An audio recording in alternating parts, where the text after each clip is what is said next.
महात्मा उपासक डॉक्टर सोहनराज तातेड़ पुनरुत्थान और आत्मविज्ञान के बाद अब ला रहे हैं सनातन सत्य, जैसी दृष्टि वैसी सृष्टि, कुदरत, कुदरती रचना एवं कुदरत के कानून से शाश्वत सुख की प्राप्ति। लॉग इन करें www.drsohanrajtated.com, YouTube channel doctor Sohanraj Tated, play store से डाउनलोड करें mobile app doctor Sohanraj Tated. ओम शांति प्रभो, जय शांति प्रभो, पार्श्वनाथ महावीर प्रभो। ओम शांति प्रभो, जय शांति प्रभो, पार्श्वनाथ महावीर प्रभो। ओम शांति प्रभो, जय शांति प्रभो, पार्श्वनाथ महावीर प्रभु। ये मेरे भीतर विराजमान शुद्ध आत्मा भगवान, मेरे ईश्वर, मेरे आराध्य, मेरे सर्वे सर्वा, मेरे इष्ट, मुझे ऐसी शक्ति दो, जागृति दो कि मेरे मन में किसी के प्रति बुरे भाव नहीं आवे, मेरे द्वारा किसी को दुख न हो, दुख न हो, दुख न हो। मैं किसी को दोषी नहीं देखूं, मैं किसी के प्रति अभिप्राय और ओपिनियन नहीं दूं। हर जन्म में मेरे को मुक्ति के कर्म मिले, हर जन्म में मेरे को ज्ञानी पुरुष और जो है सद्गुरु मिले, मेरा राग द्वेष हर क्षण घटता रहे, मेरा संभाव हर क्षण बढ़ता रहे। ऐसी कृपा करो, आशीर्वाद दो, जागृति दो। भाई और बहनों, मातृशक्ति को नमन। हमारा अति सुंदर विषय द्रव्य, क्षेत्र, काल और भाव। ये चार ऐसे घटक हैं, ये चार ऐसे सहयोगी तत्व है कि जिनके माध्यम से जो है ये सारी सृष्टि चलती है, ये पूरी कुदरत चलती है। तो सबसे पहले मैं आपको कुदरत, कुदरती रचना, कुदरत के कानून के अंदर बताऊंगा। तभी कुदरत के कानून जो चलता है वो द्रव्य, क्षेत्र, काल, भाव के आधार पर चलता है। यही कानून तय करता है। द्रव्य, क्षेत्र, काल, भाव है, यही कुदरत का कानून है। तो पहले हमारे को कुदरत से चलना पड़ेगा। कुदरत का अर्थ है ये पूरा पर्यावरण, ये ब्रह्मांड जो हमारे चारों तरफ वातावरण है, जिसको हम सृष्टि कहते हैं, जगत कहते हैं, दुनिया कहते हैं, संसार कहते हैं, यह कुदरत कहलाती है। और जहाँ पे कुदरत होती है वही जीवन है। कुदरत के बाहर जीवन नहीं है। कुदरत के बाहर केवल एक आलोक है, यानी केवल आकाश तत्व है। कुदरत को हम लोक कहते हैं, जहाँ पर ये छह तत्व होते हैं। छह तत्वों की मौजूदगी में ही जो है जीव जन्म लेते हैं, उनका पालन पोषण होता है, कर्मों का भुगतान होता है और वह इस कुदरत के अंदर ही विलीन होते हैं। और कुदरत का जो कॉन्स्टिट्यूशन है, कुदरत की जो बनावट है, वह पांच तत्वों से है। वो पृथ्वी, जल, अग्नि, वायु और आकाश, इन पांच तत्वों के से ये कुदरत बनी हुई है, पंचभूतात्मक है। और पांच तत्वों से 84 लाख जीवा योनि बर्थ प्लेसेस के असंख्य अनंत आत्माओं को जो है ये इन पांच भूतों से जन्म देती है, पालन पोषण करती है। और इन जो है जीवित प्राणियों का मन, वचन, काया की सारी गतिविधियां इन पांच ही भूतों से होती है। हमारा जो शरीर है इसमें पांच भूत है और ये कभी भूत कम ज्यादा रेशियो में हो जाता है तो डॉक्टर हमको vitamin A, vitamin B, vitamin C, vitamin D देता है। जैसे डी होता है सूरज की किरणों से मिलता है, विटामिन ए है वो जो है हमारी जितनी भी सब्जियां उससे मिलता है, और जड़ी बूटियों से मिलता विटामिन बी, सी वगैरह। तो इस तरीके से जो है ये मूल 5 तत्व ही है।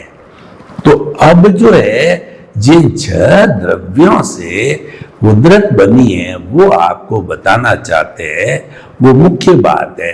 तो पहला तत्व है चेतन तत्व, यानी कि जीव तत्व है। जीव तत्व वह होता है जिसके अंदर जो है वो सुख दुख की अनुभूति होती, फीलिंग होती है। दूसरा तत्व जड़ होता है, वो साधन होता है, उसके अंदर सुख दुख की अनुभूति नहीं होती है और वह जो है वह फीलिंग्स नहीं करता है, वह गलन मिलन धर्मा है, टूटता है जुड़ता है, उसके अंदर गलन होता है, मिलन होता है, फ्यूजन होता है, कॉम्बिनेशन होता है। तीसरा जो तत्व है कि कोई भी जड़ या चेतन तत्व जो है वो जो गति करना चाहता है, जैसे मेरे शरीर के अंदर जो सिस्टम है वो गति कर रहे हैं, हाथ गति कर रहा है। और जड़ के अंदर बात करें तो ट्रेन जो है भागना चाहती है और फ्लाइट उड़ना चाहती है, हेलीकॉप्टर उड़ना चाहता है, 4 व्हीलर सड़क पे चलना चाहता है, 2 व्हीलर चलना चाहता है। तो ऐसी स्थिति के अंदर पूरे ब्रह्मांड के अंदर एक द्रव्य गति सहायक, वो पौद्गलिक है, वो अमूर्त है, वो एक द्रव्य है, वह शाश्वत है और जिसका गुण ये है कि उदासीन भाव से डिमांड करने पर वो गति में सहायक होता है। चौथा जो तत्व है स्थिति सहायक, ठीक इसका विपरीत होता है। जड़ और चेतन जो है वो भाग रहे हैं, रुकना चाहते हैं, पथिक चल रहा है। गर्मी के मौसम में उसको पेड़ दिखाई दिया, पेड़ के नीचे विश्राम करना चाहता है, तो जो ही उसने डिमांड किया, रेस्ट तत्व जो है मोशन की तरह पूरे ब्रह्मांड के अंदर एक द्रव्य के रूप में अमूर्त है, शाश्वत है और जो पौद्गलिक है वह एक सब जगह व्याप्त है। एक सुई की नोक जितनी भी खाली जगह ब्रह्मांड में नहीं है और वह उदासीन भाव से डिमांड करने पर जो है वह रेस्ट देने के लिए तैयार हो जाता है। तो इस तरीके से गति सहायक, स्थिति सहायक और उसके बाद में टाइम तत्व, समय है, वो वर्तना देता है। मिनिमम होता है एक समय, जो सबसे छोटी इकाई होती है, पलक झपकते असंख्य समय चले जाते हैं और उसके बाद सेकंड होता है, मिनट होता है, घंटा होता है, दिन होता है, रात होता है, सप्ताह होता है, महीना होता है, पक्ष होता है और शताब्दी होती है, औसतपिणी काल, उत्सतपिणी काल और 10-10 करोड़ सागर के दोनों मिला के काल चक्र होता है, जो हाईएस्ट यूनिट होती है। छोटी यूनिट तो समय है और हाईएस्ट यूनिट है वह काल चक्र है। ये समय है, ये हमको वर्तना देता है, ये बताता है 5 बज गए हैं, ट्रेन 7 बजे आएगी, सूर्योदय 6 बजे होगा और नवंबर दिसंबर के अंदर सर्दी पड़ेगी, मई जून में गर्मी पड़ेगी, ये समय है। और उसके बाद के अंदर आकाश तत्व है जो हमको अवगाहना देता है। अवगाहना का अर्थ ये हुआ जो मैं 2 पाई 6 फुट की जगह घेर रहा हूँ, ये अवगाहना आकाश देता है। ये टेबल है, फुट बाई 2 फुट की जगह घेर रही है, कैमरा 6 इंची बाई फुट भर की जगह घेर रहा है, तो हर एक जगह घेरता है, ये अवगाहना कहलाती है। अगर आकाश अवगाहना न दे, आप मेरे पे पढ़ोगे, मैं आप पे पढ़ूंगा और हम स्थिर नहीं पाएंगे। ये 6 द्रव्य जहाँ होते हैं वहाँ पे जीवन है, इसी को कुदरत कहते हैं। और इन 6 द्रव्यों की जो कहना चाहिए कि अवस्था बदलती है। अवस्था का मतलब सुबह से दोपहर होना, दोपहर सुबह से जो है दोपहर होना, दोपहर से शाम होना, शाम से रात होना, फिर सुबह होना, ये अवस्था है। अवस्था के लिए कहा गया है कि मन वचन काया तथा उससे जुड़ी हुई हर अवस्था मात्र कुदरती रचना है, यानी वो बदलती रहती है। जैसे ये कुदरत के जो है, जो हमने बताए, इनकी अवस्था बदलती है, तो मन वचन काया की भी अवस्था बदलती, इसको कुदरती रचना कहा जाता है, यानी बट नेचुरल है। कुदरती रचना का मतलब है ऑटो मोड से चलने वाली, अपने आप बदलने वाली, और इसको बदलाती है वो हमारी ये कुदरती है, और कुदरती रचना के अनुसार बदलती है, कुदरत के कानून के अनुसार बदलती है। कुदरत का कानून क्या होता है कि वह, जैसे मान लो कि सूर्य समय पे उगता है, समय पे अस्त होता है, चंद्रमा जो है समय पे उगता है, समय पे अस्त होता है, सर्दी गर्मी बरसात इत्यादि ऋतुएं हैं, समय पे आती समय पे जाती है। तो ये सारा प्राकृतिक जो है, ये सारा कुदरती कानून पे आधारित है, और एक व्यवस्थित शक्ति होती है, वह व्यवस्थित शक्ति करता है, जो कि कुदरत का एक भाग है।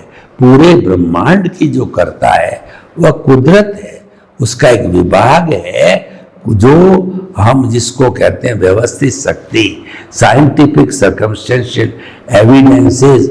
वह व्यवस्थित शक्ति व्यक्ति का जैसा कर्म होता है उसका भुगतान करवाती है, संजोग जुटाती है। वो संजोग होते हैं द्रव्य, क्षेत्र, काल और भाव। एक भाव भी होता है, लेकिन भाव जीवन में एक बार ही होता है, यानी आयुष्य का बंधन होकर के जो फाइनल होता है वो जीवन में एक बार ही होता है, इसीलिए उसकी ज्यादा चर्चा नहीं है। जो हर क्षण बदलते रहते हैं और भुगतान में सहयोगी होते हैं, वो द्रव्य, क्षेत्र, काल और भाव है। ये जब तक चारों नहीं मिलेंगे तब तक इस जो है संसार की, इस कुदरत की कोई भी घटना घटित नहीं हो सकती।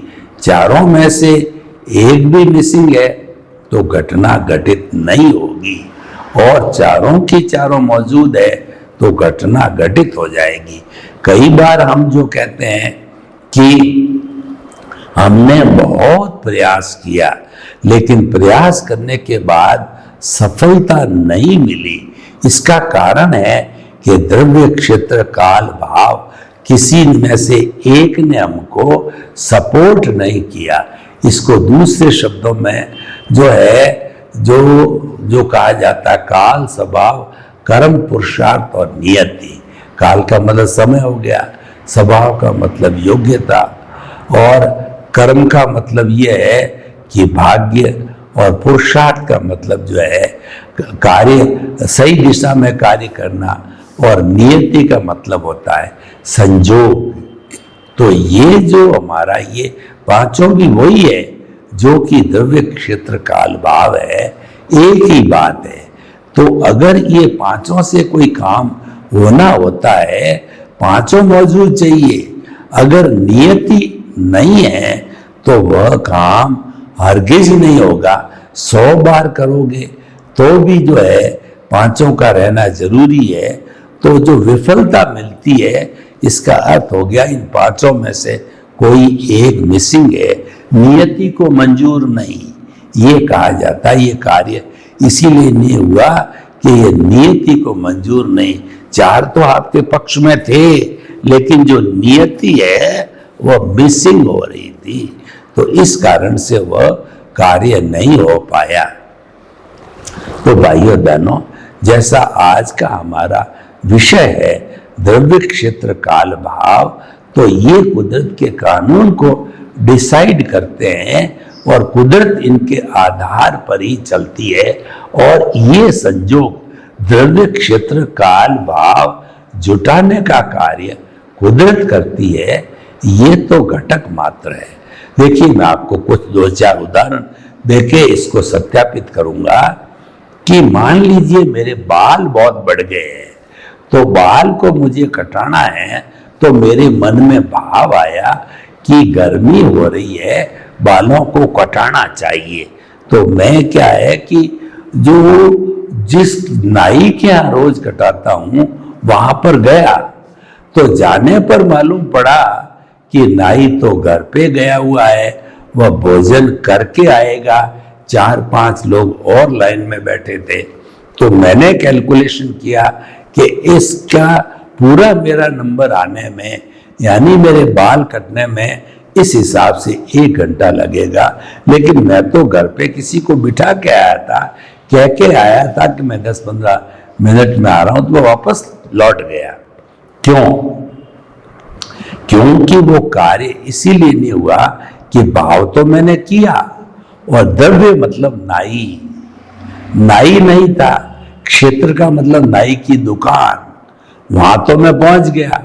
और जो है द्रव्य क्षेत्र काल, द्रव्य क्षेत्र काल, काल का अर्थ हो गया कि वो समय रात का नहीं दिन का समय था, जिस समय में वो काटा करता है नाई। सब चीजें मिल गई, द्रव्य नहीं मिला।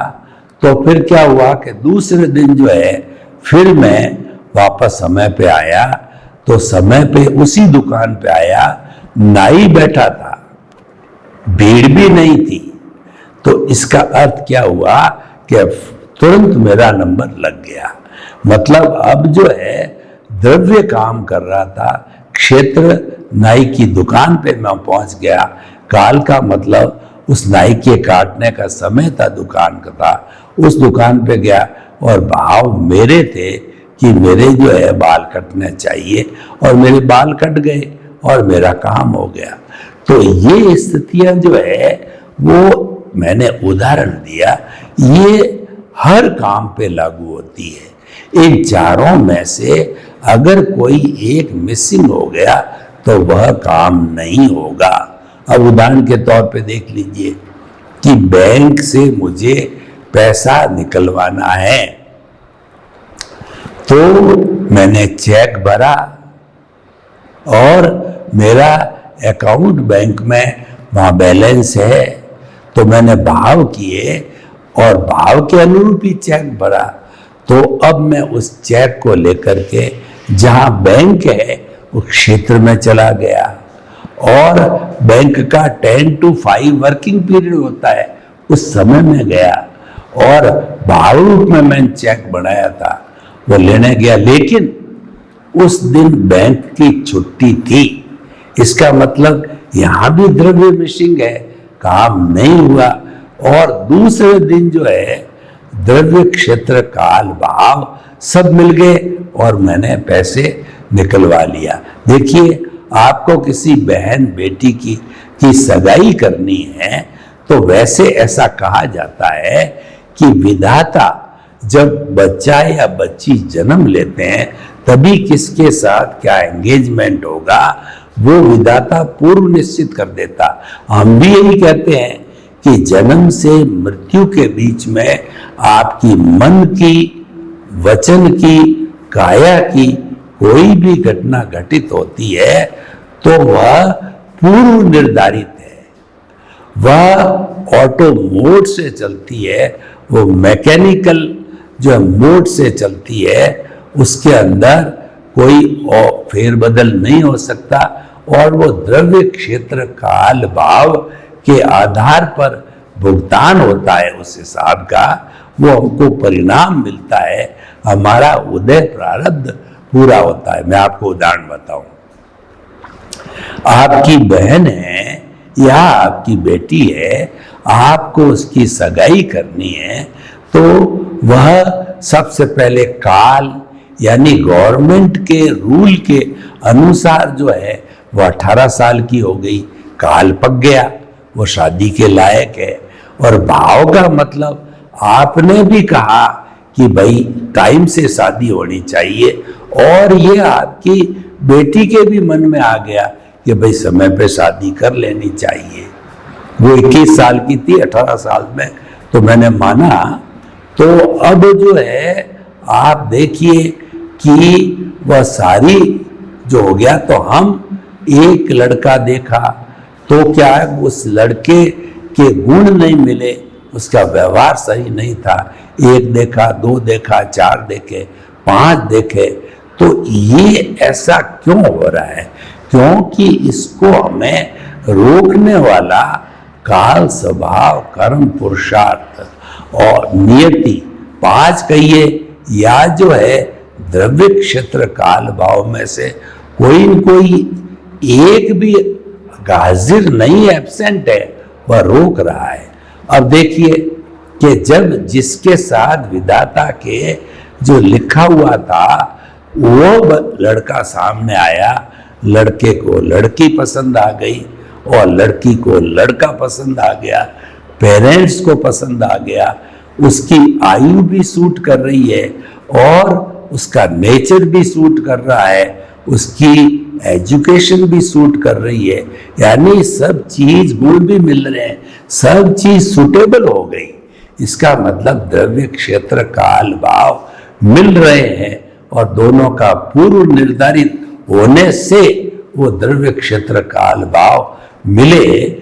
क्योंकि अगर हम 15 साल में मैरिज करते तो वह संभव नहीं था, काल नहीं पका था, तो इसीलिए अब पक गया, तुरंत काम हो गया, एंगेजमेंट हो गया और उसकी शादी हो गई। मैं आपको ऐसे काल, स्वभाव, कर्म, पुरुषार्थ, जिन सबका नियंत्रण कुदरत के हाथ में है, इसको एक शब्द में बोलूं तो ये संजोग कहलाते हैं। इन संजोग को जुटाने का, हाजिर करने का काम कुदरत का है। और ये जो है कुदरत के जो छह कहना चाहिए द्रव्य है, उनकी जो कंडीशन बदलती है, उनकी जो अवस्था बदलती है, वह कुदरती रचना कहलाती है।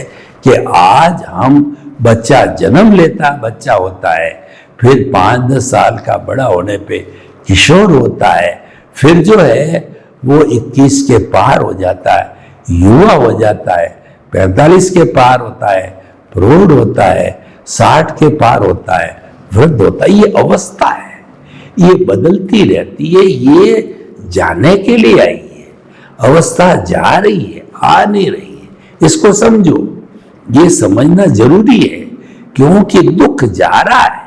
अगर आप ये मान लोगे कि दुख आ रहा है तो आपके मन में साइकोलॉजी हो जाएगी कि पता नहीं कितने सालों तक दुख भुगतना होगा। नहीं, दुख तो जा रहा है।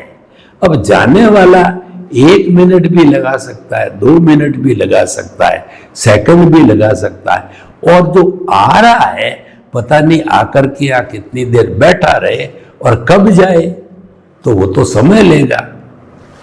तो जो कुछ अवस्था हमारे जन्म से मृत्यु के बीच में, जिसको हम सुख की माने, दुख की माने, पुण्योदय होता है तो सुख की होती है, पापोदय होता तो दुख की अवस्था होती है, वह जा रही है, वह जा रही है। हमारी जो आयुष्य है वह भी जा रहा है, क्योंकि वो आयुष्य पूरा हुआ तो राम नाम सत्य हो जाएगा। तो ये सब जाने के लिए आते हैं। तो ये सब व्यवस्था भुगतान की ये ऑलरेडी डिसाइडेड है और ये प्री डेस्टिन्ड है, पूर्व नियोजित है। मात्र द्रव्य, क्षेत्र, काल, भाव क्या वेट करती है और ये मिलते ही वह अवस्था घटित हो जाती है। मान लीजिए किसी को जो है इंजीनियरिंग का IIT के अंदर एडमिशन होने का योग है, 1 बार किया, 2 बार किया, 3 बार किया, 4 बार किया, नहीं हुआ, 5वीं बार में योग है तो वह कंपटीशन के अंदर क्लियर हो जाएगा और वह IIT ज्वाइन कर लेगा। इसीलिए कहा जाता है कि पूरे जीवन में श्रद्धा और सबूरी रखो। श्रद्धा का अर्थ होता है कि आप विश्वास करो कि जो काम मेरे भाग्य में लिखा है या जो मैं काम कर रहा हूं, ये काम निश्चित होगा। होगा कब? ये द्रव्य, क्षेत्र, काल, भाव और संजोग के अधीन है। तो लेकिन ये होगा निश्चित, इसको हम श्रद्धा कहते हैं। भगवान की श्रद्धा, माता पिता की श्रद्धा, पत्नी में श्रद्धा, बच्चों में श्रद्धा, और सबूरी का मतलब होता है धैर्य रखो। आज आपने आम का पेड़ उगाया और आप कहो कि मुझे तो 1 सप्ताह में आम का फल चाहिए, तो आम का पेड़ तो 12 साल में फलता है। आपको खाद, पानी, वायुमंडल 12 साल तक दोगे, तब वो रसीले रसीले फल देगा। ये सारी चीजें द्रव्य क्षेत्र काल भाव से जुड़ी होगी। अब देखिए, आम का पेड़ है तो इसका मतलब ये हो गया कि वह आपका द्रव्य है, क्षेत्र आपके बगीचे में लगा हुआ है, कोई कहीं पर जाना नहीं है। पर और जो है द्रव्य क्षेत्र काल भाव, यानी उसका स्वभाव है आम देना, लेकिन काल नहीं पका, 12 साल पूरे नहीं हुए, यह जो है वो आपकी कैरी बन गई।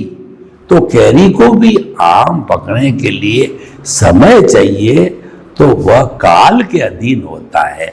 तो इस एपिसोड के माध्यम से हम आपको कहना चाहते हैं कि द्रव्य, क्षेत्र, काल और भाव सब एक लाइन में आ जावे, सब एग्री हो जावे, सब आपके पक्ष में हो जावे, तब तक धैर्य रखो। साईं बाबा ने कहा कि श्रद्धा और सबूरी रखोगे तो हर काम आपके भाग्य के अनुसार पूरा हो जाएगा। तो इस तरीके से हम कहना चाहते हैं कि द्रव्य, क्षेत्र, काल और भाव, इनके मिलने से ही कोई घटना घटित होती है। एक भी मिसिंग है तो वो घटना घटित नहीं होगी। सर्वे भवन्तु सुखिनः, सर्वे सन्तु निरामया। लोक के सब जीवों को सुख मिले, शांति मिले, आनंद मिले, प्रेम मिले, सौहार्द मिले, और सभी अपने अपने कर्मों का भुगतान करते हुए सुख को प्राप्त हो। आपके प्रति मंगल भावना हो। नमस्कार। महात्मा उपासक डॉक्टर सोहनराज तातेड़ पुनरुत्थान और आत्मविज्ञान के बाद अब ला रहे हैं सनातन सत्य, जैसी दृष्टि वैसी सृष्टि, कुदरत, कुदरती रचना एवं कुदरत के कानून से शाश्वत सुख की प्राप्ति। लॉगिन करें www.drsohanrajtated.com, YouTube channel doctor Sohanraj Tated, play store से डाउनलोड करें mobile app doctor Sohanraj Tated.